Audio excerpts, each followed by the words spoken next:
that really just inspired me to then move into masters and focus on those children. What's happening before the age of 12, really focusing in that early intervention. My theory was the earlier we can grasp something or we can understand something within a child, the easier and more malleable their brain is to change that pathway. So that's where the early intervention started to rise for me. My guest today is Dr. Natalie Flatt, PhD. She is a psychologist and co-founder of Connect Psych. Natalie is from a psychology management background and her passion lies in early identification and intervention. Witnessing firsthand the reduction in the mental health status of professionals, Natalie moved into corporate wellness to create an innovative solution of supporting employees, leaders and teams from all industries to highlight the importance of self-care, stress management and communication. Natalie creates and conducts many awareness sessions and enjoys working with teams to find solutions to mitigate the impact of absenteeism and presenteeism. Her passion also lies in research around the health tech efficacy, working with academics to investigate qualitative and quantitative experiences and outcomes of their Connect Psych user. Welcome to Hacking Health. This podcast is for future-focused health experts, thought leaders and change makers who are interested in making health accessible for everyone, because together we can get to the future faster. Complete this sentence. I wish all people would have a better growth mindset. Growth mindset it's about collaboration. It's about self-awareness. It's about seeing or having more of a peripheral view of people's perceptions or where they've come from. It's about empathy. If we can create this, especially in workplaces, we're going to be able to see a better way of learning, a better way of doing things, a better way of innovation. You know, they teach it at schools now. Oh, yes. We did a lot of, well, as you know, that I was a child psychologist at the start of my career and bringing that emotional intelligence into schools. In 2007, I was part of that social emotional learning movement, incorporating that, especially in the Catholic education system at the time, working under Medicare health plans as a bulk bill service at schools. So it gave us that ability to be able to work with teachers, to be able to work with parents, and also to be able to work with the students to really gain that complete understanding of what the child's needs were. And that was really also the foundation of that emotional intelligence, even from a psychologist, to be able to get that better view of the child, which we would then be able to integrate better intervention strategies that are going to work. But it was also then being able to talk to the teacher and having the parents be involved and again, really being able to bring everyone's point of views and understanding to the table to then try and find that solution. Now, growth mindset, that movement is now coming into workplaces and we're really seeing that emotional intelligence shift into workplaces, which again can just be school for adults, can't it? Yeah. So I love that. Got to learn it somehow. Yes, and that I suppose that learning and what I was doing in that space for so long, to be incorporating that into my work and with my practitioners now is a fantastic trait to have and to really gain. And because that's all part of innovation. We can't expect innovation just to come from one brain. It has to come from many. So true. If you had the opportunity to live in any period of history, where would it be and why?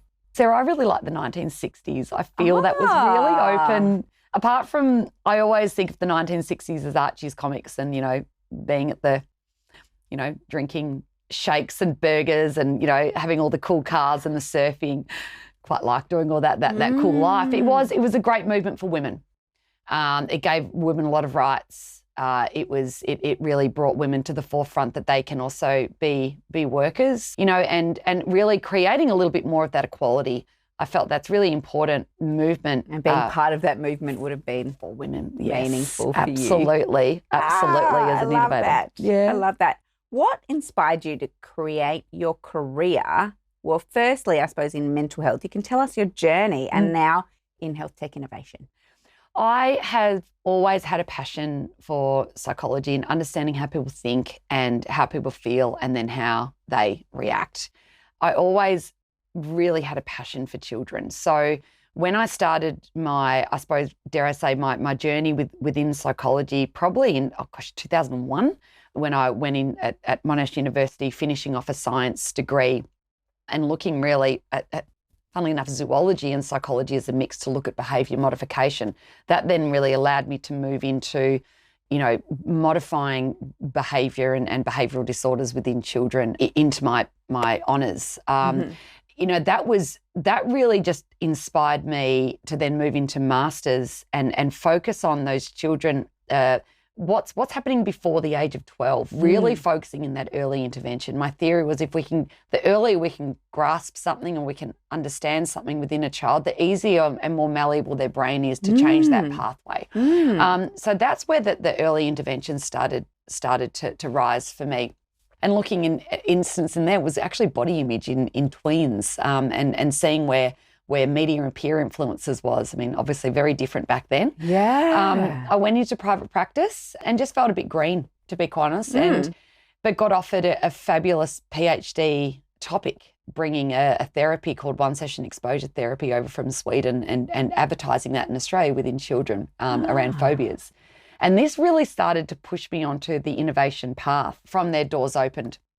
And I love the whole concept of understanding what's going on behind, what's the research, and then how we bring that into intervention. How does that become real life? It led me into working within a company that allowed for those mental health care plans to be integrated within schools as a bulk bill service. And it was just then where I started this role as that psychologist and still finishing off my PhD at the time to go, hey, this could be really big. This has got legs. That seems like it should be in every school.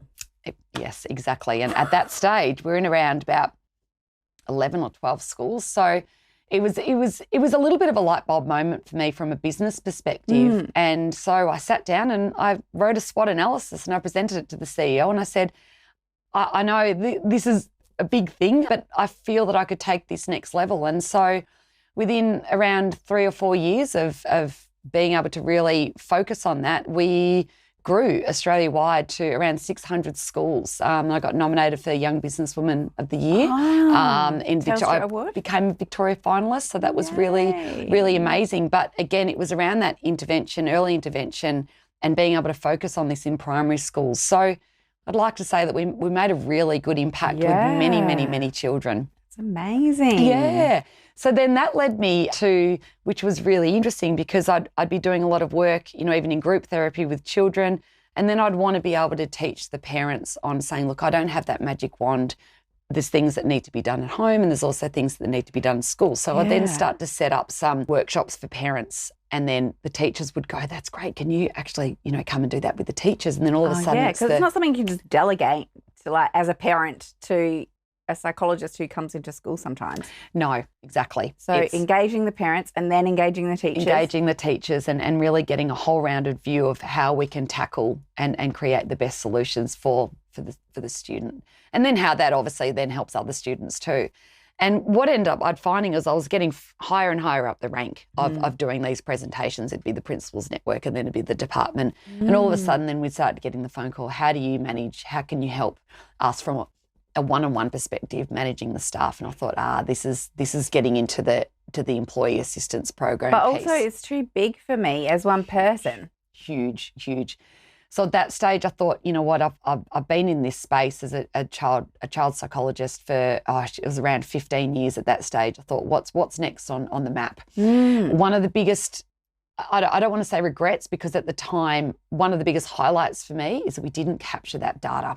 We didn't capture it well enough. And I thought, if I can move away, how can I do this different? I knew employee assistance is a real struggle. I'm looking at one of the most rigid industries of being able to access support. They can't just walk out of their office to go and obtain an appointment. What can we do by way of flexibility, convenience, autonomy? And knowing, Australia, within the healthcare industry, we need to look overseas. We're just that little bit behind. I always knew that. So I thought, well, what's the US doing? What are they doing by way of being able to create this accessibility? And up comes their new model of BetterHelp. So around 2016, they really launched this BetterHelp, and I thought, how are they doing this? Anyway, I did a bit of research, and I noticed that, they're doing what they called then as multimodal psychotherapy, which we now know as e-counselling. And so I thought, you know what, I'm going to... It always make things sound so much more complex. It does, doesn't it? It sounds so much more... And the multimodal bit was video, voice, live chat. We're very well versed in that now, aren't we? Let's just say E. E, absolutely. But it was how they did it, which it really struck me as something that I really loved. And it was about creating that more matching algorithm to suit the needs of that person that they're talking to. Who is going to suit these people best? Now, knowing that the population of the US is huge, it's huge. But I'm trying to take a problem that we're seeing in Australia around employee assistance, because the utilisation rate is so low.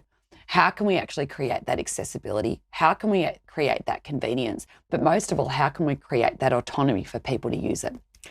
So that's where I went on my quest.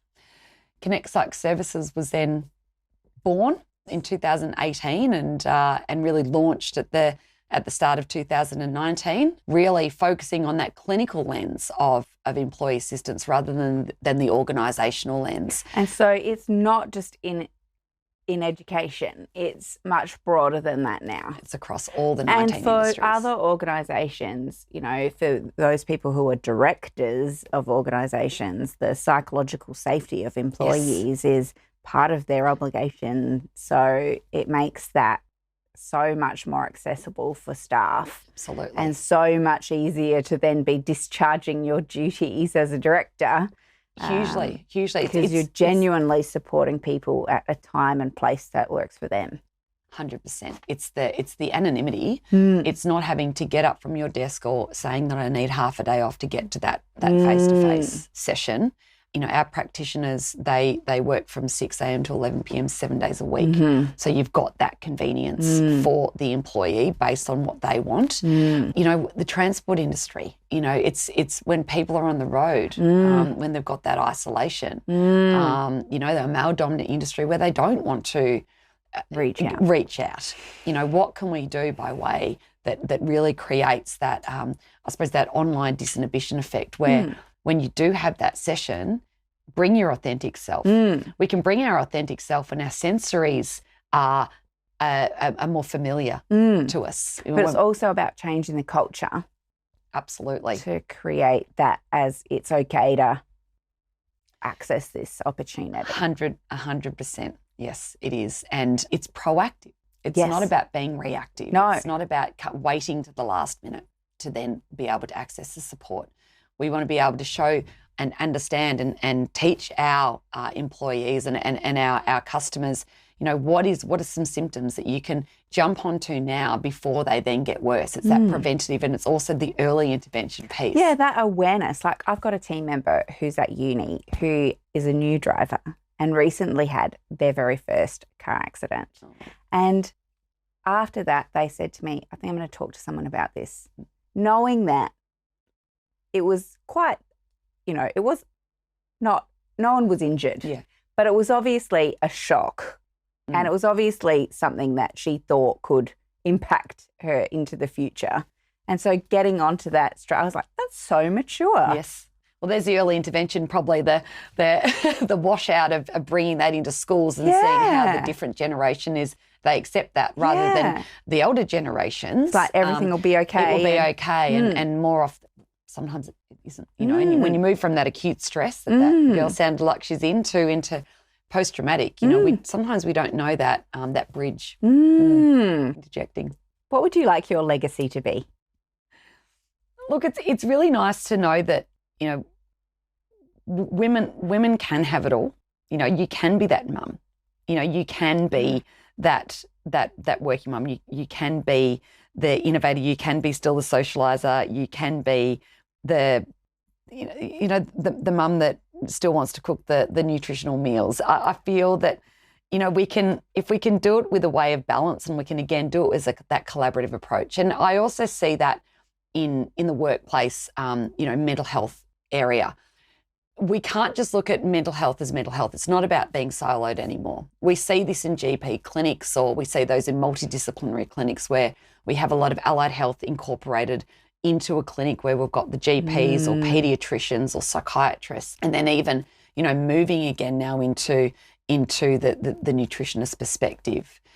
I find that, especially food is medicine, right? Food is medicine. That is exactly it. And, COVID taught us many things, didn't it? It taught us a simplistic life. It taught many people how to make banana bread, especially in Melbourne. And sourdough. And sourdough, yes. Yeah, we know this. But, I suppose jokes aside, it's amazing what I've seen over the years by way of how important food is to our mood. Years ago, when I was working with kids, my focus was really 80% of the clients that I had was anxiety-based. And anxiety is a large umbrella. It didn't take me very long for when parents were coming in, the first thing I'd say was, how do they eat and how do they sleep?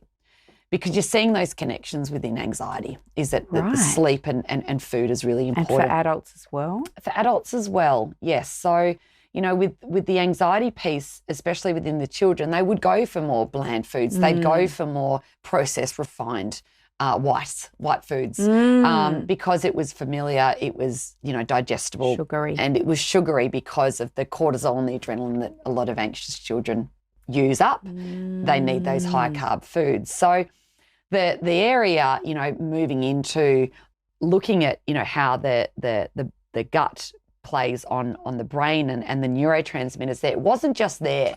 Again, the US, were really focusing on that. Australia wasn't. And some of the comments I would receive when I did talk about this very loosely to other, from other psychologists, you're not a nutritionist, you can't talk about that. And I said, isn't that an interesting thing? And I said, but I can get a nutritionist in. And all of a sudden that really, my focus around holistic treatment started to become, it widened. And it was, from an allied health perspective, I do work with a lot of nutritionists now and a lot of chiropractors, a lot of physios, to really focus on what's the needs of the client. But the interesting thing about, the whole food and mood and also the microbiome and how many neurotransmitters we have in the gut, if we have a calm gut, we can then end up having a calm mind. You incorporate again yoga practices and mindfulness or modern mindfulness within this. It can really, the whole picture can then start to come into that person's being. And I think that's where my legacy wants, is that we don't have to be great at everything. We can take snippets from, A, B, C, D, E, F, G, and we can formulate our own piece. What's going to work best for us? And I feel that's where I want to be, that legacy. Let's be that balance, but also let's create that collective piece. Yeah.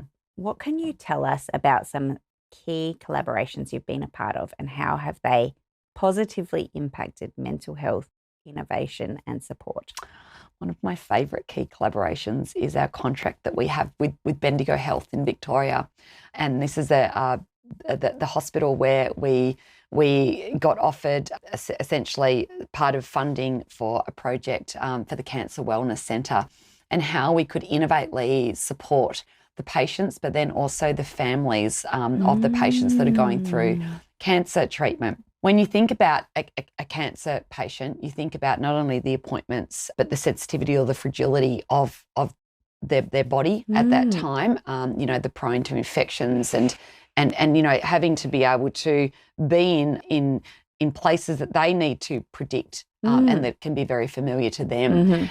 Going into clinics and going into different places, sometimes that can be a real no-go. Yes.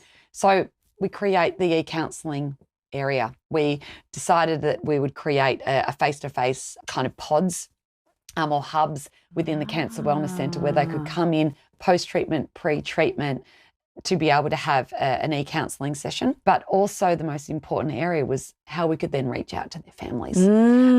It was just beautiful that and the people that we've worked with and the family members to be able to get through and to help those teenagers where mum or dad are in the, having treatment, how they then feel, and they've got exams, or how those little ones feel without mum or dad, they're dropping them off in the morning. But most importantly, what we find, especially within hospitals, when the treatment's finished and when you're clear and when you're in remission, off you go back and enjoy. See you later. Enjoy your life. That's where the post-traumatic comes in. They've been in survivor mode for this long. Then we go into reflection mode we see the anxiety, we see the depression, Yeah. we see the regret. Yeah. What happens there? So we created this program that we looked at before, during, after, and it's beautiful. It works so well, and the nurses and the head, Jenna Singh, the head of the wellness centre there, they're just so collaborative and so giving and so caring. And so we're currently going into our Bendigo Bites and really looking at some other ways of self-awareness that patients and family members can support themselves and each other during that. So we're currently creating that with them. But what a community, really looking at further ways. But it also, from a nursing perspective, we're also trying to reduce that vicarious trauma and that stress from the nurses. They've got a big job and their empathy is just exquisite. But to then be able to have to be that accidental casualty, that's a heavy burden to have. And we know that most nurses do that, but how can we alleviate that a little bit? And so being able to work with the nurses has also just been such a great advantage for us. And I'm just so chuffed about it. And that's the same with the AAPM. You know, the CEO, Miranda Grace, she's fabulous. You know, we're, again, that collaborative piece of how can we support practice managers when they've got so many hats, when you've got My Medicare rolling out, when the stress of being able to manage the nurses, the doctors, the patients, and having those unpredictable situations rise every day. There's been this experience lately. I think a lot of workplaces are experiencing it, but medical practices particularly, where people are just being really aggressive and rude. We saw something horrible happen at a Perth practice a few weeks ago where someone attacked a doctor with an axe. And if you're, part of that practice or the practice manager, trying to think about that happening within your own clinic. Yes. Just beggars belief. It does. Absolutely, it does. And they're continually thinking on their feet and where's the downtime? You know, that's where the burnout lies. That's where also the vicarious trauma lies. And when we see those symptoms of, you know, cynicism and negativity, or even that self-doubt, should I really be doing this anymore? We can't afford as Australia to lose good people. No. You know, so being able to be part of the association as their EAP for the practitioners is just the amazing people that have come our way and how we can support them and the benefit that they see. That then brings it down into the clinics. So then we're being able to support the clinics again in an innovative way. So they're the two collaborations that really stand out for me, both in the healthcare industry. Yeah, nice. I recently had an experience of EMDR, which is the World Health Organization's #1 treatment for post-traumatic stress. Something happened to me in the middle of the night. My husband's heart had a thing. I just sent him off in an ambulance, and now we're 7 or 8 years later, and I was retelling the story to someone, and I still was getting very upset about it. And after that, I was like, maybe I should talk to someone about this. It had never occurred to me before. So I went to see a psychologist and she did EMDR for me. How does that work with telehealth or e-support? Because you were talking about cancer sufferers experiencing that, or even their families, knowing now that it doesn't actually have to happen to you. It can happen to somebody close to you. Mm-hmm. How do you support with that, treatment? That treatment, yeah. Yes. So we have our practitioners are really all our practitioners. So we vet every practitioner and based on the qualities and then the industries that they would like to work with. And that's then creates our matching of employee to practitioner. It's amazing, the treatments out there, especially in the e-counselling on becoming an practitioner. And EDMR is one of them. We have some fabulous mental health social workers, psychologists, and also counsellors that have equipped themselves in learning about how to provide EDMR online over face-to-face or face-to-face. And it still has reaped the same benefits as in person. It's amazing. And it's a high skill. A high rapport that our counsellors are able, our practitioners are able to build up. and incredibly rewarding. Yeah. Because again, the sensories, especially when you are heightened, the sensories of having, your own blanket on, or your own smell of your own candle, or your cup of tea, or your pet. Being in your safe space. Being in your safe space really helps with the trauma. It also helps agoraphobia and other phobias, the social anxiety, social isolation.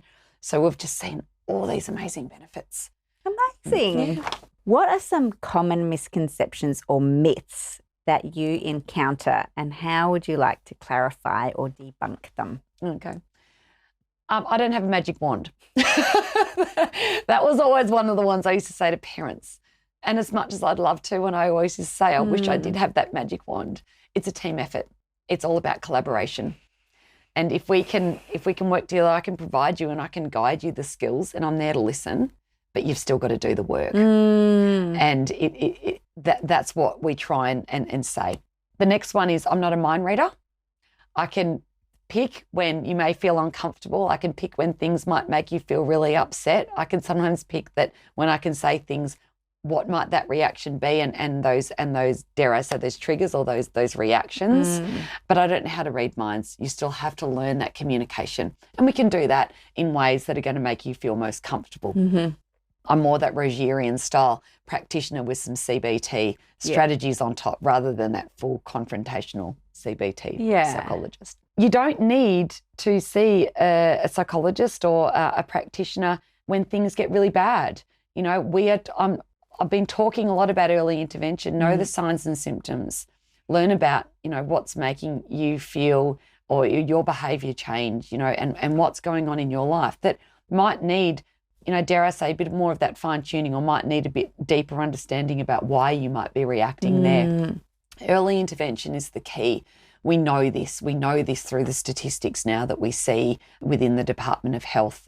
We know that with Suicide Prevention Australia, that the suicide rates are going up. Why? Why is that? Because people are actually leaving things too late. Yeah.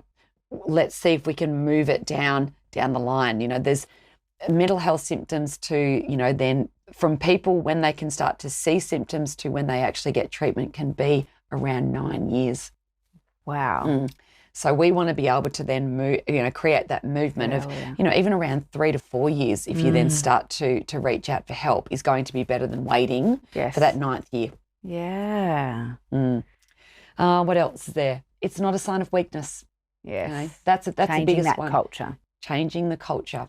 I think it's making mental health like any other health issue that comes up. 100%. We want to be mentally strong. We want to be mentally fit.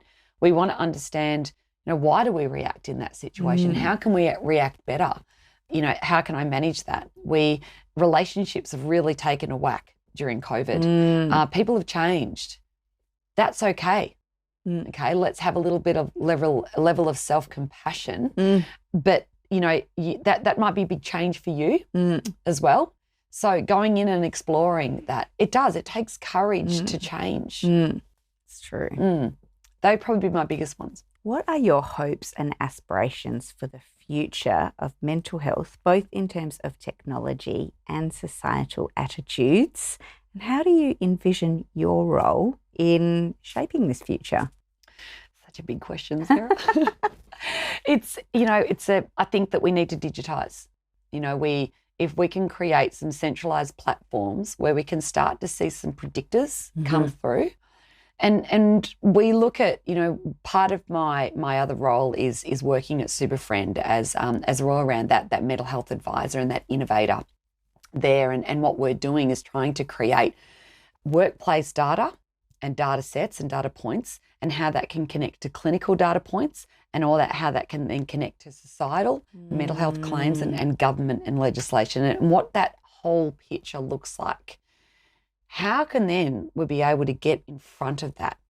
And so being able to create those level of predictors, we feel is going to then create that shift. And I think that, again, coming back to that collaboration, looking at it from a mental health perspective, from a workplace wellbeing perspective, where Superfriends see, around about 46% either the workplace has caused the mental health issue or it's significantly contributed to to a mental health issue. Yes. Workplace needs to be acknowledged a lot more in government, okay? Yes. And looking at their workplace wellbeing and how important that is to supporting our employees to stay not only within the job, but also to thrive in the job. That's going to be obviously helping the Australian economy, and making us stronger, that everyone is health and bringing it also the mental health claims down, which we're seeing hugely. And work cover. Work cover, yes, absolutely. So I would love to be part of that movement, is creating this more digital innovation around those predictor analyses. We're doing such great space and playing in this field. It's so exciting because it's also incredibly agile, but it's how you build those systems. So to me, it's a fast-moving space. Yeah. It's so new to Australia to see how we can bring something in that, again, has that robustness, has that security around it, but being able to integrate different points, again, as that collaborative data to say, well, how, what does this mean and how can we use this for good? I love it. Love it. Thank you so much for coming in today. Pleasure. I could talk all day. We're going to keep the conversation going in our private Facebook group, You Legal for Doctors. You're welcome to join us there.